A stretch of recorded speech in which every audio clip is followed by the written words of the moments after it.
Okay, welcome everyone. This is part one of our fundraising analytics webinar series, and we'd love to have you join us for part one or part two and three. Today, we're going to be covering donor segmentation. At the end of today's session, we'll send you a recording of the webinar, a copy of the slide deck we're using, and we're going to include a PDF with the first two chapters of our fundraising analytics ebook, which covers RFM segmentation. Just a few housekeeping things. Your microphones and cameras are turned off, but if you'd like to, you can open the Q&A panel at the top of your screen, and we will have somebody monitoring those, but anything not answered in the Q&A window will be addressed at the end of the webinar.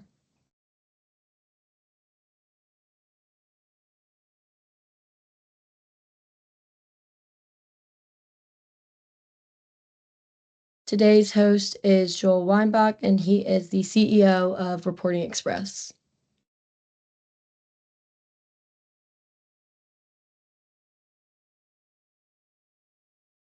Thank you. Let me see if I can get my camera on here. Appreciate everybody coming in today to take a look at this webinar. Reporting Express, if you're not familiar with us, is a automated reporting and report distribution platform with an AI-powered analytics component to it. We'll look at that a little bit at the very end. That'll be after the main content of the webinar, where we're going to look at some practical applications of this RFM segmentation and kind of how to set it up for yourself. With that, we'll get into the actual content today.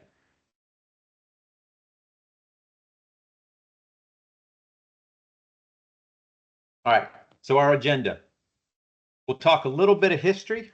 Those slides are a little dense. I'm not going to talk too much over them. We'll let you take a quick peek, but I think it's important to understand the footsteps that you're following in as you think about adopting a technology or a methodology like segmentation, and in particular RFM segmentation, for your fundraising process.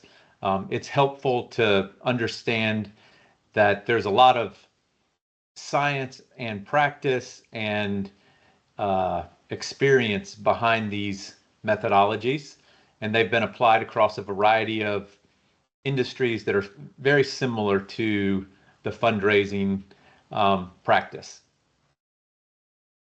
We'll also introduce segmentation. We'll do a deeper dive into RFM segmentation, and we'll show an example implementation, or at least the first part of it, the hardest part when you're getting started with RFM. We'll walk through some actual numbers and look at how you might create your segments for the monetary portion, which is usually the hardest one to get right. We'll take questions at the end, give you a little outline of next steps you could take on your own, and hopefully we'll see you in one of our follow-on webinars. This is part one in a series of three that are all pretty closely tied together. All right, so the roots and history of donor analytics go back, 25 to 50 years, basically. The earliest foundations date to the 60s when something called a computer started to be available in business applications. By the way, I just saw a note. Has everybody seen the slide deck?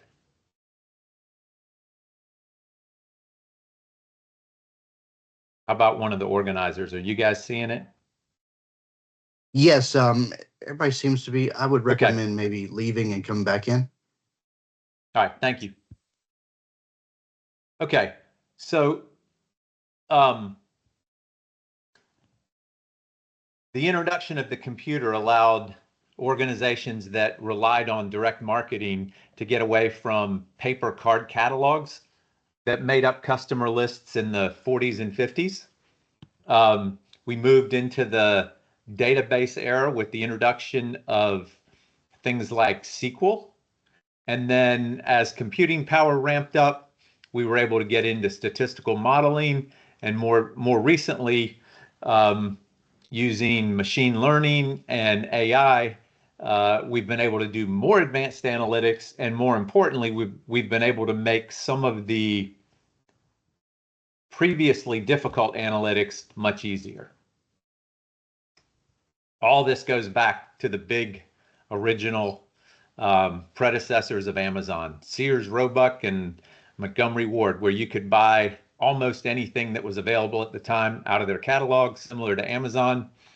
These guys were the first to deploy computers for mail lists and to start tracking metrics on their customers and prospective customers. Just sort of a quick age check. I'm curious, how many people, and you can throw this in the chat, how many people here have received a Christmas present that came from Sears and was found in a Sears catalog?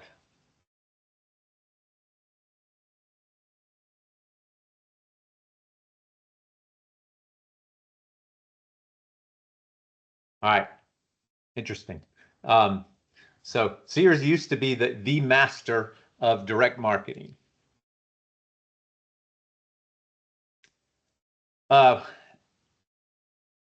Nonprofits took to this technology very quickly. The biggest and leaders for a long time were the March of Dimes and the United Way, big national nonprofit organizations that really use data before most nonprofits did. They also took the lead for a while from the direct marketers in their application of a variety of techniques to better serve their donors and effectively raise more money as well.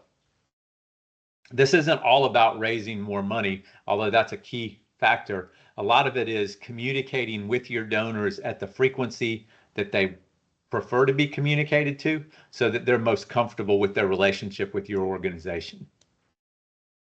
Fast forward a little bit, computing power got a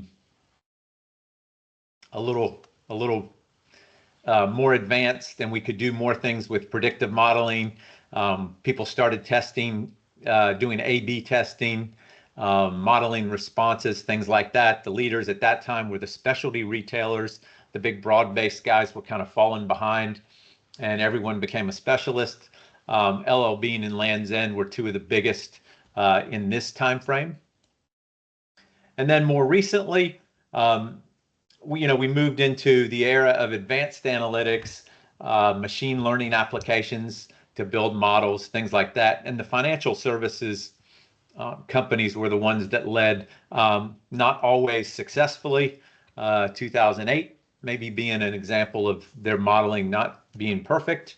But the financial services companies were the leaders in the next wave, followed in the 2006 to 2008 timeframe by the political campaigns.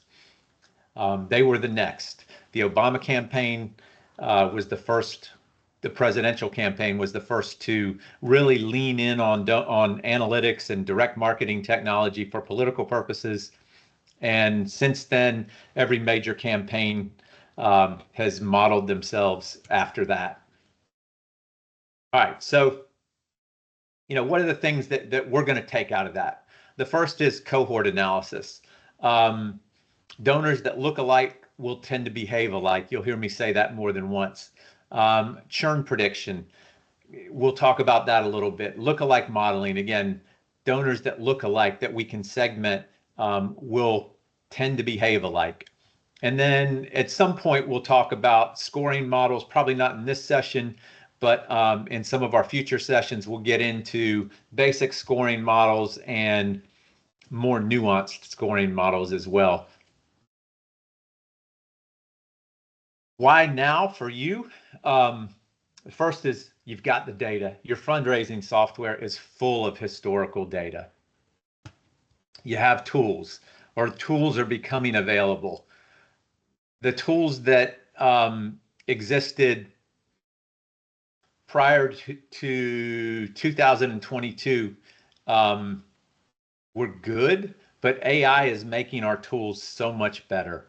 A lot of the things that we're going to talk about in the past required you to go to a consultant, usually that had a PhD data scientist or 10 on their staff, and most of what they did in those engagements are things that you can do today pretty easily with the right tools. AI is democratizing donor analytics. And it's important that you take advantage of it because other nonprofits will be doing that. And so, you don't want to be, competition for donor dollars is increasing. There's no doubt about that.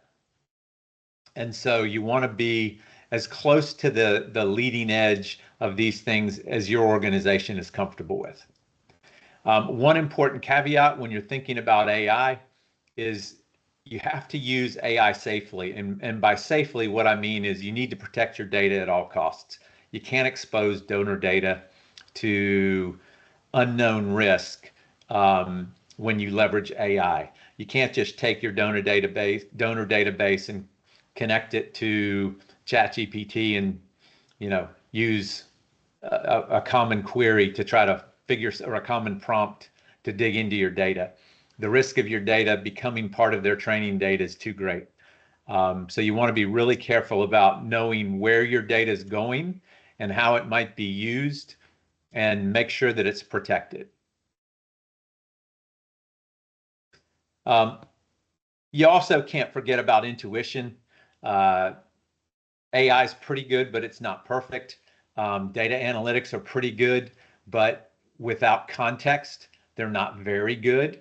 They're much better with context. All of this relies on professionals that understand the history of their organization's fundraising and understand the context of everything that's happened in the past. We're trying to influence and predict the future, but without knowing the past, and the data tells us a lot of it, but not everything. Without knowing the past and without being able to bring that human intuition into the equation, you're not going to be as effective. So, donor segmentation. What are we trying to do? We want to identify our most valuable donors. We want to spot donors that are at risk of lapsing. We want to be able to tailor communication to donors at the cadence that makes the most sense for them, and potentially including at the ask levels that make the most sense for them. We want to identify impactful, actionable insights. We're going to look at segments that break your donors into smaller chunks, but they're still pretty large chunks. What we want to do is use this technology and then go one step beyond it and filter, again, using our intuition. We want to filter those segments into smaller lists of donors where there's obvious action that can be taken, which can impact what's going to happen with them. And then all of this technology and all of this approach helps us do this efficiently so we can maximize our fundraising resources. We want to be able to do this without having to add a bunch of people to do the work.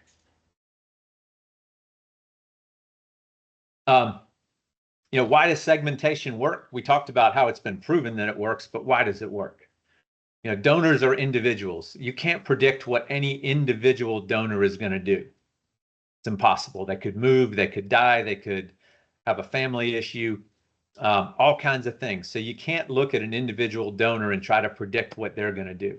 However, if we group donors that have behaved similarly in the past together, and we look at them as a group, we can predict what that group is likely to do in the future based on their past behavior. When we've done that, we can tailor strategies to those groups and to segments within those groups to hopefully positively impact our relationship with them and their future giving. So the core model that's most valuable for segmentation is something called the RFM model. The RFM model is focused on existing donors. Everything we talk about today is going to be focused on existing donors. Generating revenue from existing donors or gifts from existing donors is much less costly than generating it from new donors. Even generating gifts from recaptured donors, donors that have donated in the past, gone away for a while, and then come back, is less expensive. So we're going to focus on this RFM model, which is targeted towards your existing donor base. Now, you can't ignore solicitation of new donors, because your donor base you can think of as being a leaky bucket. Every year you're going to lose some donors. You might recapture some of them in the future, but eventually, if you don't add new donors into the bucket, most of your donors are likely to leak out, and your ability to raise funds and attract gifts is gonna be decreased. So you can't say this is the panacea to everything, because you do have to figure out how to attract new donors. In some cases, that's not hard. If you're a school, you have new students coming in every year. If you're a hospital, you're treating new patients every year, things like that. But other types of nonprofits that have to go out and find supporters have to make sure that they don't take their eye off of that ball while they're working on this. So there's 3 components to the RFM model: recency, how recently a donor is given; frequency, how often a donor gives; and monetary, how much they give. Those 3 metrics can give you a really good snapshot of donor engagement. The first core dimension of RFM is recency, and this is the strongest producer of future donations. We like to classify donors as active, warm, or cold. The months listed on this screen are just general guidelines. Your particular situation may vary. I've talked to a medical school that trains a particular type of physician that tends to be a solo practitioner, and they believe their donors work on 15-month cycles, because they're busy with their practices and really only pull their head up every 15 months or so on average to think about things like, am I going to make a donation back to the school? Most organizations believe that a donor who hasn't given in 36 months is considered or over 36 months is considered lost. Some organizations may stretch that out to longer periods. 60 months is kind of the next break point that some people use. We generally think 36 months is a pretty good indication. You can figure out what the best number for your organization is by analyzing your gift data. And we'll get into analyzing gift data later, but that's one of the things you could calculate is average time of recapture. So how many months before a lost or a cold donor gets recaptured? You could use that to guide your tweaking of the model around the metric for lost in your organization. There are special recency categories that you should treat differently. New donors is an obvious one. If their first gift was in the last 12 months, we don't want to throw them into the other category that they might fit into. So we want to treat new donors differently. There's a lot of research that says recognition of the second gift from a new donor is more important than recognition of the first gift. I think you want to recognize both, but making a big deal of the second gift is probably a good thing. And then lost donors we talked about. We're going to have different approaches for them, for how to try to rekindle them and recapture them. The second core dimension is frequency. It's another indication of engagement. The more often someone gives, the more connected to your organization they likely are. We focus on the number of gifts per year, and secondarily, we'll look at the average time between gifts. The third core dimension is monetary, how much people give. Generally, the rule of thumb is you look at annual total giving. The measurement period can vary depending on how your organization wants to look at things. Most donors think in calendar years. They tend to give on a calendar year basis. A lot of organizations want to track this by fiscal year because it matches their period. Some organizations like to use rolling periods because they feel it gives them a little bit better feel for what's going on right now and what the last 12 months look like. It's up to you which one you want to choose. I'll tell you calendars most often, but there's a lot of people that are sold on rolling and fiscal year as well. Some of the other things we might look at besides total giving, average gift amount, median gift amount, the mode or the most common gift amount within a segment or from a donor, and their largest gift. All of those are usually secondary monetary things that we'll look at. So we'll segment by annual giving, and then we'll look at those others to help create actionable information.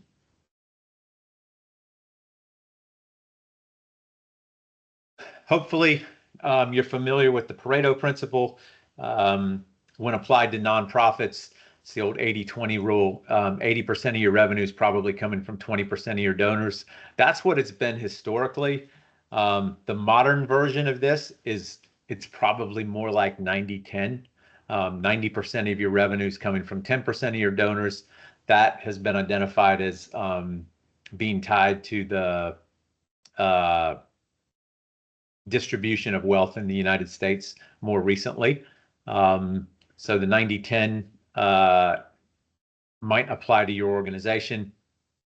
Where that comes into play is we'll think about pulling out some of our highest donors from our statistical analysis because they end up being noise in a lot of the stats. Those outliers are usually donors that are already under a lot of scrutiny within your fundraising organization. They may be the donors that the CEO stewards personally, or your most senior gift officer or a couple of gift officers may have that batch of donors in their portfolios. So they get a lot of attention already. So often we'll pull them out, particularly when we're doing our segment breakdowns. They can skew things a lot. All right, so we need to find our breakpoints. Let's think about for a minute what our segmentation is going to look like.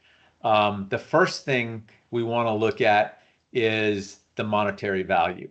And the way we're going to find that is we're going to take out our highest donors and we're going to look for natural breakpoints in the total annual giving per donor. I'm going to show you a real example of this at the end for anybody that wants to stick around past the theory discussion. And we'll get into that a little more. But, you know, if you were to graph all of the donations, you'd be looking for breakpoints like this between them. Then what we're going to do is combine dimensions to create segments.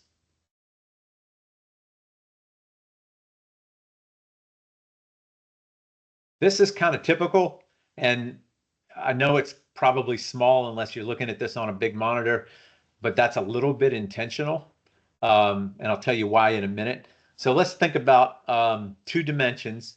We're going to look at frequency and monetary value. Those are the two most important dimensions. We can do filtering on, I'm sorry, we're looking at recency and monetary value. We can do filtering on frequency. So the segments that we would have typically would be new donors. So they've made a gift within the last 12 months, anytime in the last 12 months, any number of gifts, but their first gift was within the last 12 months. Warm new donors, their first gift was within the last 12 to 18 months, but they've only made one. So their first gift was 13, 14, 15 months ago. They haven't made a new gift since. Our active top donors, have been donors for more than a year. They're giving at our highest level. Our active middle donors are giving at the next level down, but also active. They're giving every year. Our warm top donors have given within the last 2 years at a high level. Our warm middle donors have given within the last 2 years at a mid-level, as we define it for our organization, et cetera. Cold donors haven't given for 24 to 36 months, and then lost donors are more than that. So this is a fair number of segments to be able to manage. If I add one more dimension, it gets more difficult to manage. Each one of those segments is going to take some time to strategize on and think through and really work. So we want to avoid hypersegmentation. Once you start this process, it's easy to get excited. You can say, hey, this is really cool. I'm breaking my donors up into these segments, and I think I can do more with them, more if I break them down even further. The problem is when you start to do that, it looks like this, and this is purposely hard to read. This number of segments gets to be unwieldy. Each time I add another dimension to a 2-dimensional, a 2x3, I go up by 6 more. So, you can see where this number of segments gets large. Now you got to start thinking at the beginning of the year, how am I going to address each one of these X number of times during the year? And it gets crazy unless you have a really large fundraising organization. So, 10 to 12 segments, including new and cold and lost, is a pretty good number for most organizations to manage. You can always do filtering within them to hyper focus on certain groups, particularly when you're looking for actionable information to give to development officers. But starting with a very large number of segments gets unwieldy really quick. You also, when you're looking at your data, need to kind of filter out some special donor categories. Again, it becomes noise in the statistical analysis. Recurring donors aren't as bad, but you got to think about how you look at them. Donors that only contribute through events, you might want to think about removing them from your analysis, because it is a different pattern than donors that are just writing a check to your organization. Tribute and memorial donors are more likely to be one-time donors. You certainly want to make an attempt to turn them into recurring donors, but if you can recognize them for what they are at the beginning, you might create another segment for them with a separate approach versus bundling them and treating them the same way as all of your other new donors. And then organizational versus individual donors, their giving patterns could be a little different. Very often those organizational donors will be in your 90-10, 80-20. They'll be in the higher end of your giving category. So you might pull them out just because of that anyway. So let's talk through this process one more time. First is you want to mine the donors you already have, because that's your lowest hanging fruit. And that's what we're focused on. You want to collect the right data. You really need a nominal amount of data. To do this kind of analysis, all I need is gift history. I need a constituent ID or a donor ID. I don't need names if I don't want to.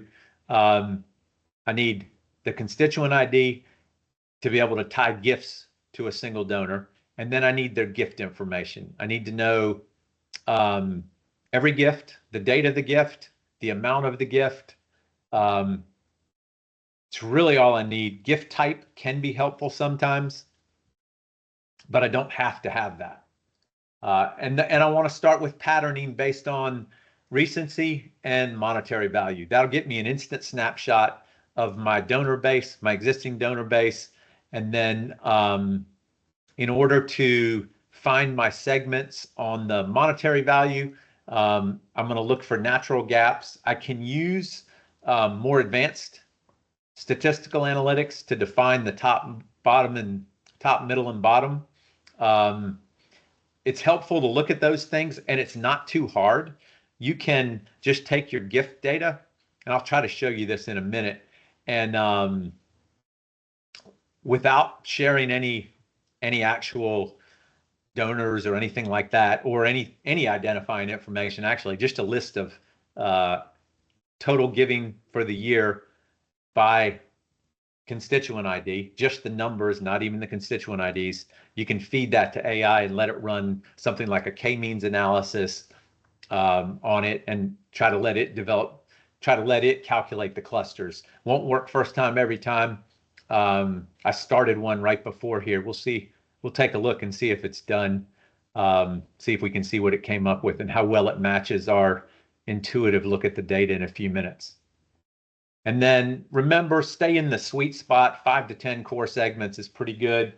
More than that is gets more difficult unless you have a really significant team.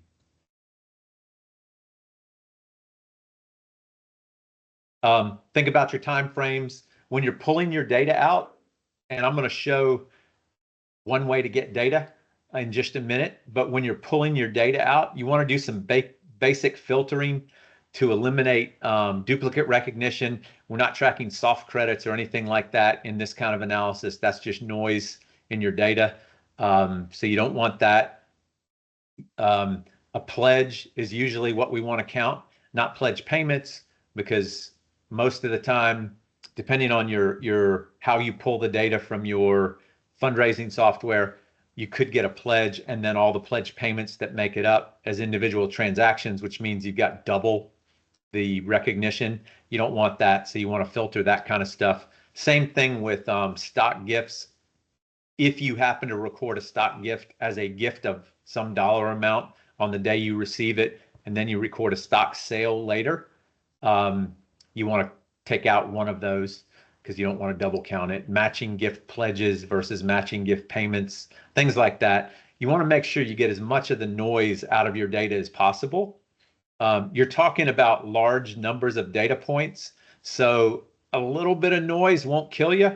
Your data doesn't have to be absolutely pristine for this to get the value out of it, but if you can get the big movers out, that's advantageous. So how do you use all this? We're going to talk about this in the next couple of webinars. You want to do, first step is to conduct your segmentation analysis, and then you'll start to work on tailored communication strategies, who to communicate with, when, things like that. And always it should be a feedback-based system. Monitor, evaluate, refine your approach. If you don't want to stick around to see some of the practical stuff, these are the key takeaways that you should think about. The whole idea of this is to optimize your fundraising resources, be more focused, be more precise in what you're doing. This is not brand new by any means. We're leveraging decades of experience in the commercial markets and nonprofit markets. We think that the ability to push this out further into the nonprofit world, because of the tools that are available today, makes it ripe for everybody to start thinking about using more aggressively. And remember that this isn't just for your benefit. It boosts donor satisfaction. Some donors don't want to hear from you 10 times a year, and you'll be able to see that in the data. Other donors maybe would like to hear from you a little more often, or would tolerate hearing from you a little more often, and that could enhance their connection to your organization. And you'll be able to see that in the data as well. So keep that in mind. Everything we've talked about today has been RFM. That's the most common and most powerful segmentation analysis. But you can do other types. You can build other types of segments. The way you think about it is always start with an anchor attribute, something like alumni or grateful patients or student families or past beneficiaries of your organization. If you're a summer camp, former attendees, things like that. Once you have some kind of an anchor that gives you a reason to communicate with that individual, whether they're a donor or not. They have some kind of anchor to your organization. It's probably not as strong as if they've already donated, but it is an anchor. Then you can start looking at other segments, other dimensions to your segments for how you might want to reach out to them. They may be more personal or attribute oriented, but you'll use the same methodology.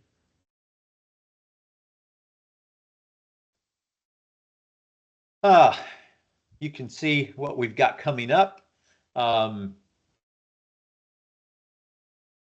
Contact information. Now, if all you care about is the theory of all of this, you're done. If you'd like to see how some of this works in real life, the next few slides and the next things that I show are going to give you a little more practical exposure. And where we're going to start, most of the people that we deal with are Razor's Edge users. Not everybody on this webinar is a Razor's Edge user, but most of the people we deal with are Razor's Edge users. So the easiest way to get this kind of data out of Razor's Edge today is to use the newish NXT query function. It's under the Analysis tab in your Razor's Edge, and these are the screens that you'll use. You want to set your criteria. This is where you filter out your the gifts that you don't want included. Ticket sales is another one some people have. You don't want to include your ticket sales in your giving analysis. Kind of goes along with events, but that could be one to watch out for. Once you've selected your criteria, these are the fields you need: constituent ID, gift amount, gift date, and gift types not even required. Sometimes it's helpful when you're looking at your data, but you don't have to have that. Notice I don't have the donor information. You can include the donor information. It could also help your analysis, but it is certainly not required for any of this. And then these are the options that I would typically use. I want soft credits to the donor, so we're basically eliminating the concept of soft credits as much as possible. And you want the matching gift company to get the credit there. If you want to add constituent information, the nominal constituent information that you need is constituent ID, so you can tie them back to the gifts, name, organization name, so you can catch the names of your individual donors and your organization donors, and deceased is a good one. It shouldn't impact. You should always include your deceased people in your analysis. That's just a function of what's going to happen to the cohort to people within the cohort or donors within the cohort they were part of. But so you should always include them. But it's good to know when you turn this into actionable information, you don't want to be sending somebody out to reach out to somebody who's deceased, obviously. All right, so if I run that query on gifts, this is what I'm going to get. I'm going to get an Excel spreadsheet with that information. And this is where it gets a little crazy. I'm going to get out of PowerPoint and I'm going to jump over here. Actually, I'm going to get all of the gifts. I'm going to show you, there are a lot of ways of doing this. This is our Express Analytics tool. When I export all my gifts from Razor's Edge, I may have hundreds of thousands or millions of gifts. I got to look at these 1 year at a time. So what our tool gives you the ability to do, I can literally in natural language say, create a report showing annual giving by donor for 2024, sort from the largest to the smallest, include a column showing the cumulative giving percentage for the year. I don't need donor names. Also include a column showing the percent change, and I spelled percent wrong, but it didn't matter, between the total annual giving of the current year and the row above it. All right, I went through that really fast. Probably too fast, sorry. So these are my constituents. These are my these are my donors for 2024 in order of largest to smallest. And the cumulative percentage of their donations. So my first donor represented 24.4% of the year. The next donor represented 31%. The next, or the cumulative, this donation plus this donation equaled 31, et cetera. So you can kind of see where this is stacking up. This would be that data. I can push that data right to Excel, and I've done that for the sake of time. This would be that data in Excel. So my constituents, they're, this is not summarized. This is the raw data. You can do that. You can handle the raw data in Excel if you don't have many GIFs. If you have a lot of GIFs, you can do it. It's just incredibly frustrating to move to have formulas that run 60,000 cells deep and things like that. So if I'm completing this in Excel, my step is create a pivot table on constituent ID and sum of GIFs, and that'll get me these gift amounts. That's the same, that's the annual giving. That's the same, those are the same gift amounts that my AI application calculated for me. Then I copy those because it's hard to work on those in a pivot table. So I copy the values onto another tab. And then I'm going to remove the outliers. So I'm looking at this saying, these donors down to about the $25,000 level. Yeah, that's what I did. These are all going to have an assigned development officer. And that assigned development officer is going to know everything about these donors. If not, we're going to give them that information on an individual basis using our tools. What's left are these donors. And this is where I'm going to try to find my breakpoints. So I got a couple ways of looking at it. One is, go to my Pareto principle, and my 80% range is at about the $1,000 level. My 90 is down here at about 330. So I got that anchored in my head. If I plot these, I might look at it a little differently. I'm looking for breakpoints, and there's kind of a breakpoint right here, somewhere in this area. Come on. Try to click on it again and get the number, or see if I can hover on it.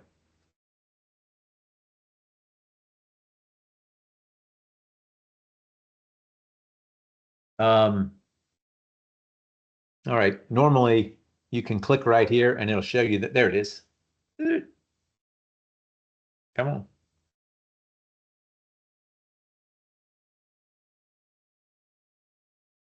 There we go. That's the $1,000 number. So that's the $1,000 level. So that gives me an idea where everything is. If I look at this graph, I see a breakpoint at about 1,000. I also see a pretty strong breakpoint here.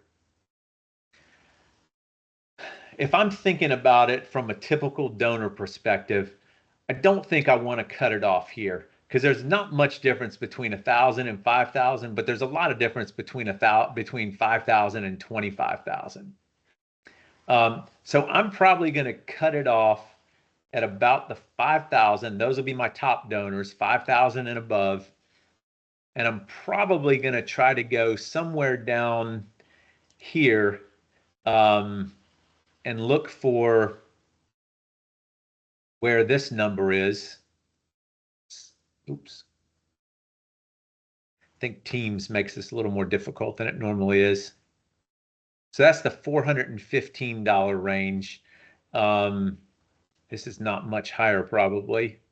It's pretty flat there, 520. So let's look at the data. Let's go back to the data. And look, I got a lot of $520 donors, a lot of $500 donors.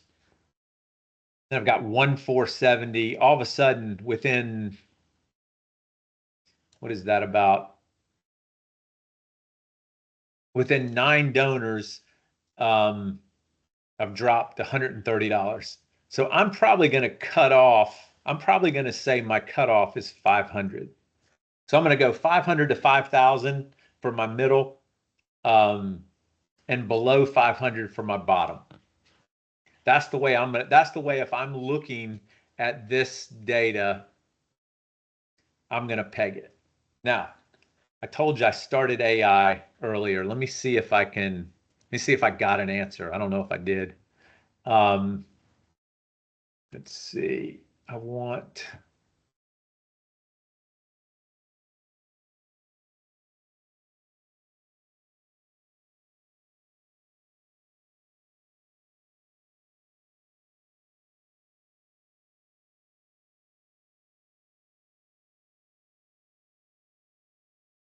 actually ran this on my other laptop, but it should show up here.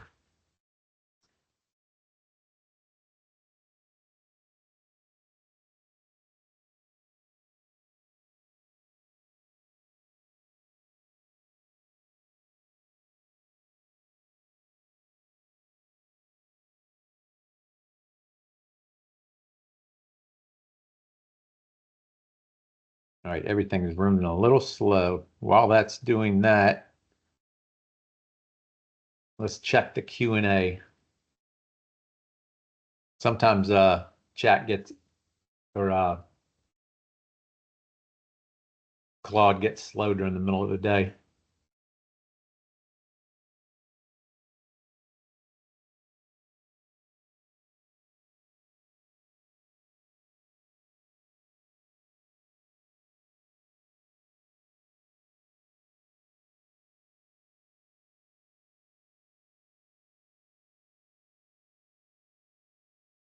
Jay, I can't see the Q&A right this second. Can you tell me if there's anything we need to talk about? Not so far. Okay, good. All right, y'all hang in there. We'll see if we can get Claude to cooperate one more second. If not, we'll include in the email a summary of what it was working on.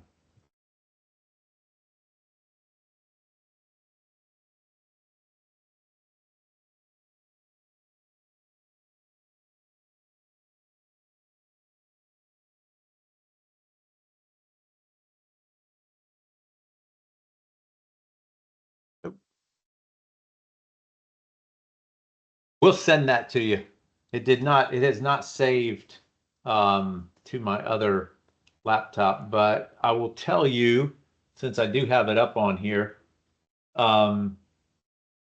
its analysis was the range should be 35 to 2,000 for the lowest range, 2,500 to 7,100 for the middle, and 10,000 to 20,500 for the high segment. Now, obviously, you would adjust those numbers so that you filled the gaps to cover future donations. But running a true statistical analysis gave us that range. It broke it. The low value had 525 gifts, the medium had 31, and the top had 17. That's not very far off from what we came up with, 0 to 500, because there weren't many gifts between those levels. Between 500 and 5,000, there was not a huge number of gifts, fair number of gifts. I applied a little intuition there, thinking that if I have a lot of small donors, pushing them up to a $2,000 limit probably is more difficult. So I kind of capped that lower level at 500, but the stats would say you could be comfortable taking it up to 2,000. And I'll put a copy in the information we send you of the prompt that I used, and then the response that was given, and you can use the same prompt yourself. And the way AI works, you're likely to get similar analysis for your data. If you don't get it the first time, try it again. You're likely to get it within a time or two. That is all the presented material we have for today. If anybody has any questions at this point, Jay, if you'll relay them to me. Oh, no, I can see questions now. All right. If not, thank you guys for joining. Hopefully this was beneficial and has given you some food for thought. The next session is same time, same day next week. You'll get an invitation to it in the next few days, or feel free to reach out and make sure that you get invited if you're interested in attending. Thank you.